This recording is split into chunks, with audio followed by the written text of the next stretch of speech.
Bismillahirrahmanirrahim. Assalamualaikum warahmatullahi wabarakatuh. Alhamdulillah, pada kali ini kita masih diberikan kesehatan untuk bisa melakukan aktivitas dalam keadaan tubuh yang sehat. Nah, perkenalkan, nama saya Sri Yelin Ahmad. Saya mahasiswa semester 5 jurusan Pendidikan Guru Madrasah Ibtidaiyah. Nah, pada kali ini saya akan mempresentasikan atau membahas proposal saya yang berjudul Peningkatan Pemahaman Penjumlahan dengan Teknik Menyimpan Menggunakan Alat Peraga Kantong Ajaib di kelas 2 Sekolah Dasar Islam Terpadu Sdit Luqmanul Hakim. Nah, yang saya hormati Ibu dosen mata pengampu, dosen mata kuliah metode penelitian, ada Ibu Dewi Darmiani Napu, SPD MSI. Nah, untuk melihat penjelasan yang lengkap, yuk kita simak penjelasan pembahasan materi proposal saya pada kali ini. Nah, selanjutnya di pembahasan ini kita masuk di latar belakang penelitian ini. Nah, pendidikan adalah investasi jangka panjang yang memperluas usaha dan membutuhkan dana yang cukup besar. Hal ini diakui oleh semua orang atau suatu bangsa demi kelangsungan masa depannya. Untuk meningkatkan kemampuan memecahkan masalah, itu perlu dikembangkan keterampilan memahami masalah, membuat model matematika, menyelesaikan masalah, dan menafsirkan masalah. Pembelajaran matematika juga adalah suatu kegiatan untuk mengetahui pengetahuan yang dibangun oleh siswa sendiri dan harus dilakukan sedemikian rupa sehingga dapat memberikan kesempatan kepada siswa untuk menemukan kembali konsep dari matematika tersebut.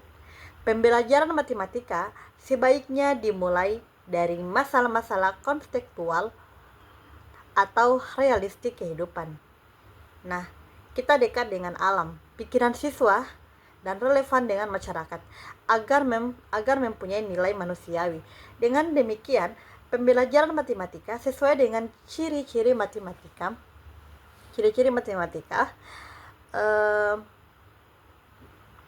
itu sendiri, yaitu adanya alur penalaran logis dan memiliki pola pikir deduktif yang konsisten.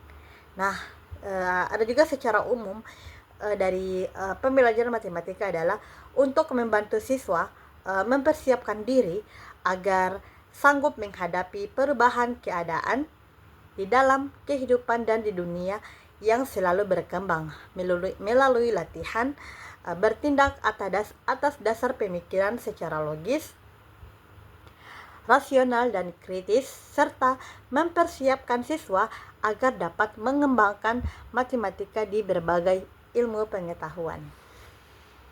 Nah, selanjutnya ada tujuan, rumusan, dan masalah dari penelitian ini. Nah, yang pertama ada tujuan. Nah, apa sih tujuan dari penelitian ini?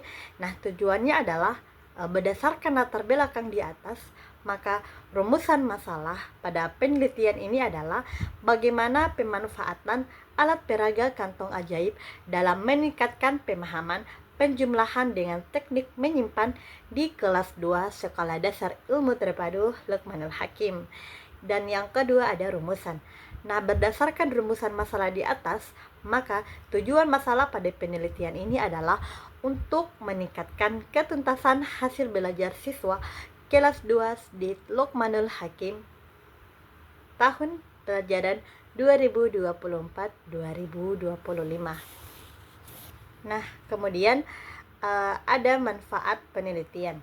Nah, manfaat penelitian ini ada dua. Yang pertama, manfaat secara teoritis, dan yang kedua, manfaat secara praktis.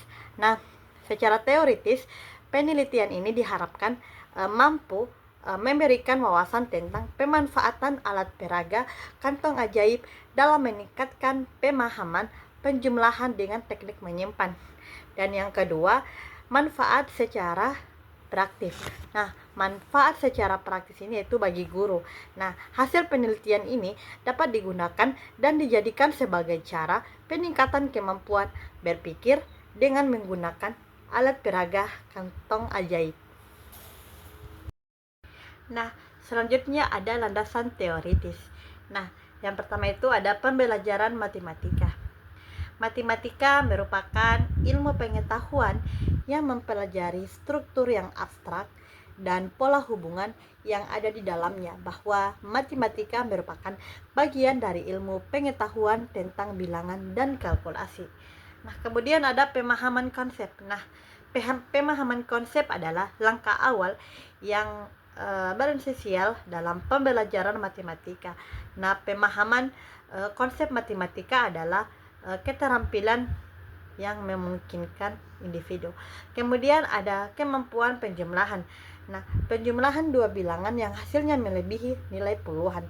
Yang kedua yaitu memahami konsep menyimpan saat jumlah digit melampaui 9. Contoh, 27 ditambah 36.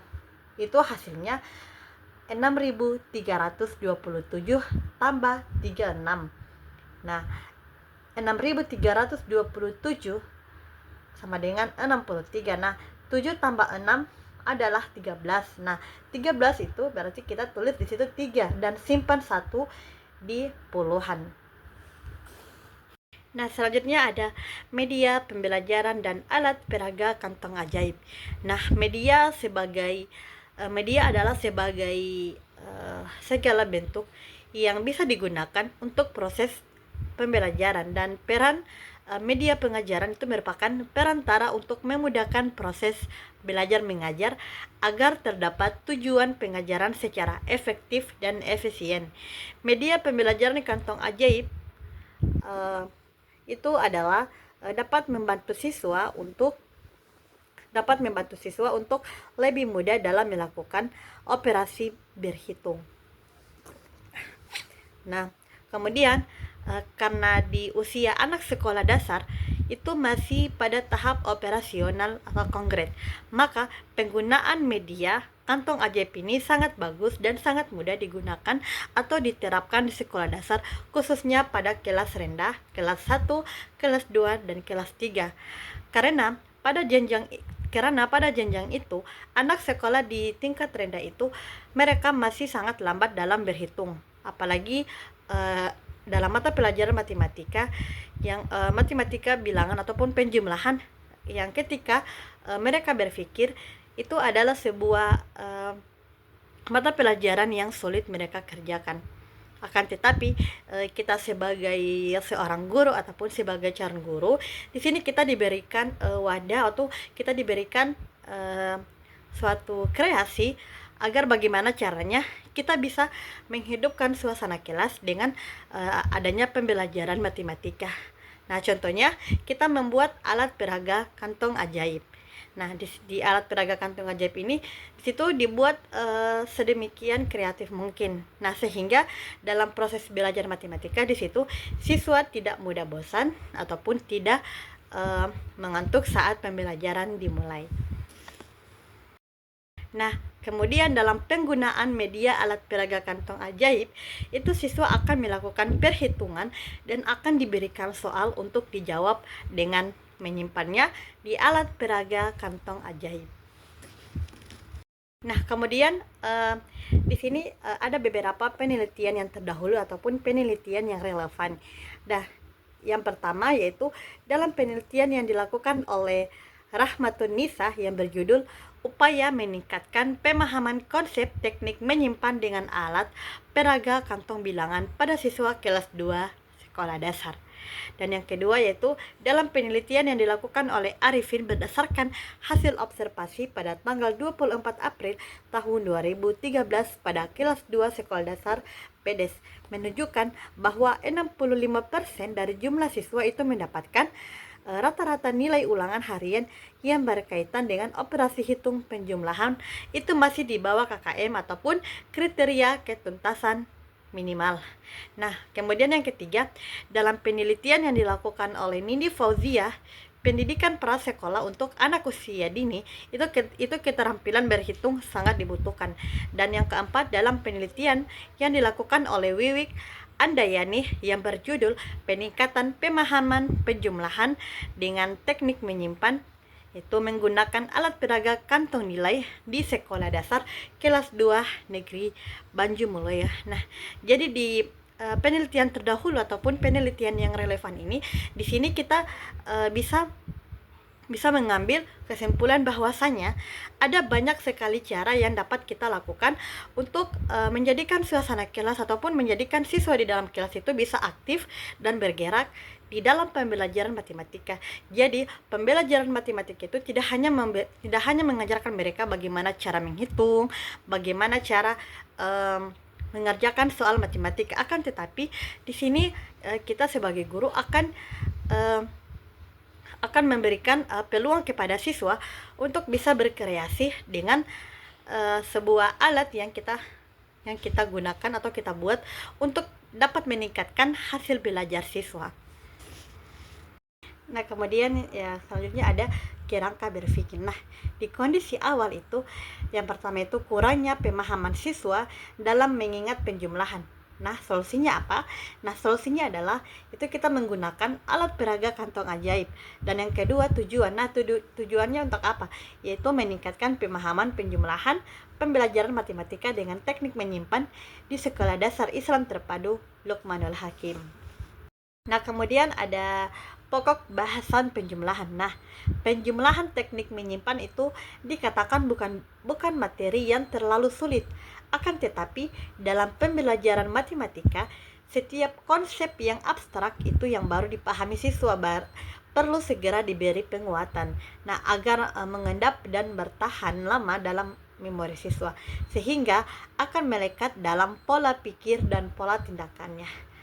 Nah, jadi di dalam pembelajaran matematika itu, di sini kita tidak hanya memberikan sebuah materi saja, akan tetapi di sini kita akan memberikan bagaimana cara mereka atau cara pola pikir mereka itu mereka bisa mengingat pembelajaran sebelumnya yang kita kasih. Jadi dalam belajar itu di situ juga mereka bisa berkreasi, kemudian pola pikir mereka itu meningkat. Nah, teknik menyimpan itu, penjumlahan dengan menyimpan adalah metode untuk menjumlahkan angka yang hasilnya melebihi batas tempat nilai tertentu seperti puluhan, ratusan, atau ribuan. Contohnya dalam penjumlahan 47 ditambah 56.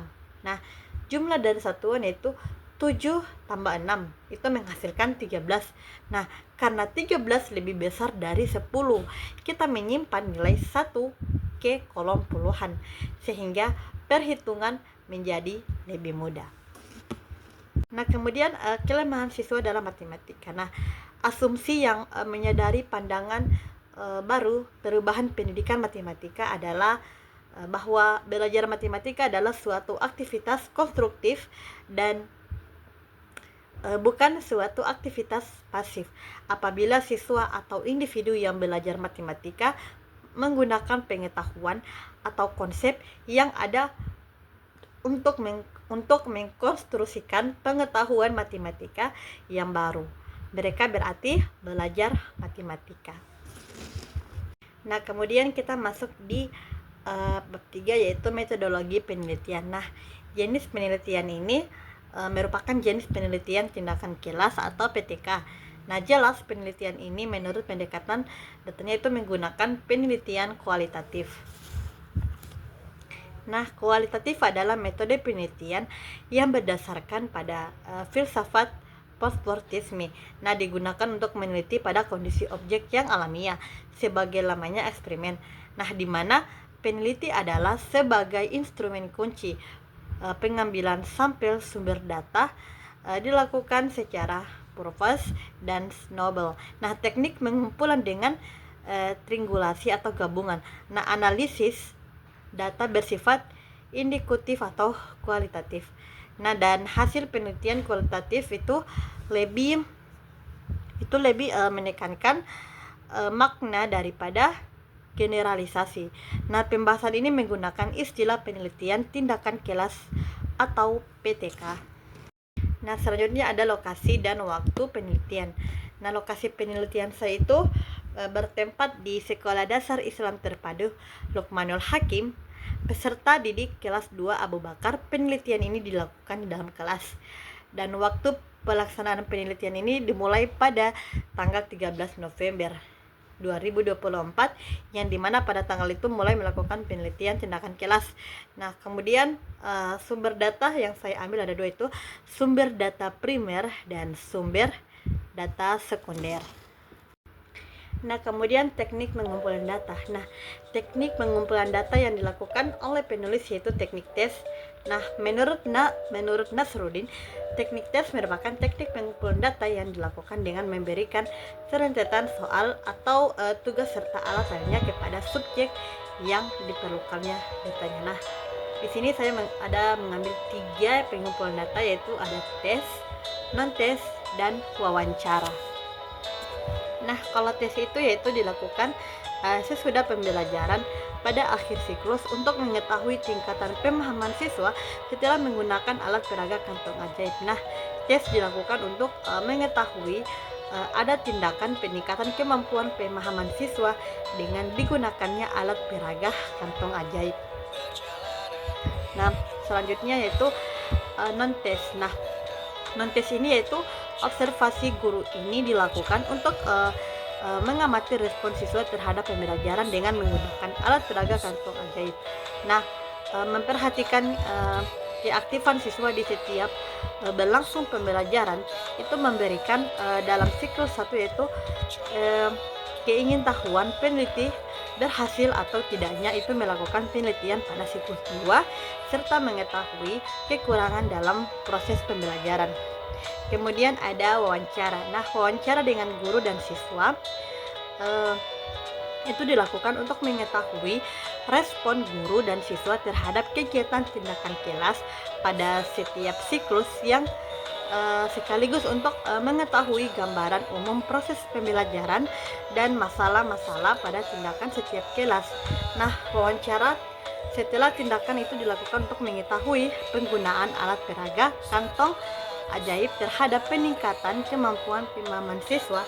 Wawancara dilakukan kepada guru, kelas, dan siswa. Nah, kemudian ada instrumen pengumpulan data. Nah, itu saya menggunakan instrumen tes. Nah, instrumen tes yang digunakan dalam penelitian ini itu berupa soal-soal esai untuk mengetahui peningkatan pemahaman matematika pada siswa, dan peneliti menggunakan indikator yang akan diukur dalam penelitian ini ditunjukkan dalam sebuah tabel. Kemudian ada teknik analisis data. Nah, teknik analisis data yang digunakan dalam penelitian ini adalah menggunakan analisis kualitatif. Nah, menurut Moleong, analisis kualitatif merupakan prosedur penelitian yang menghasilkan data deskriptif berupa kata-kata tertulis maupun lisan dari orang-orang dan berperilaku yang diamati. Nah, kemudian di samping itu mensintesikan data, mencari dan menemukan pola, menemukan apa yang penting dan apa yang dipelajari untuk memuaskan apa yang dapat diberikan kepada orang lain. Nah, pada hakikatnya analisis data adalah sebuah kegiatan untuk mengatur, mengurutkan, mengelompokkan, memberi kode atau tanda dan mengkategorikan sehingga diperoleh suatu temuan berdasarkan fokus atau masalah yang dijawab. Nah, melalui serangkaian aktivitas tersebut, data yang biasanya berserakan dan bertumpuk-tumpuk itu bisa disederhanakan dan akhirnya bisa dipahami dengan mudah. Yang terakhir ada indikator keberhasilan. Nah, pemanfaatan media menggunakan alat peraga kantong ajaib itu dapat dikatakan berhasil jika indikator keberhasilan dapat sesuai dengan tujuan pembelajaran. Yang pertama, tindakan ini dikatakan berhasil jika kemampuan siswa kelas 2 mampu mengerjakan soal dan memahami penjumlahan dalam menggunakan alat peraga kantong ajaib di Lukmanul Hakim. Dan yang kedua, tindakan ini dikatakan berhasil jika peserta didik kelas 2 itu 88% memperoleh ketuntasan atau memperoleh nilai minimal 80 sesuai dengan KKM. Nah, terima kasih, itulah pembahasan proposal penelitian saya. Mohon maaf jika ada kesalahan kata ataupun kesalahan saya dalam menyampaikan materi ini, mohon dimaafkan. Terima kasih. Wassalamualaikum warahmatullahi wabarakatuh.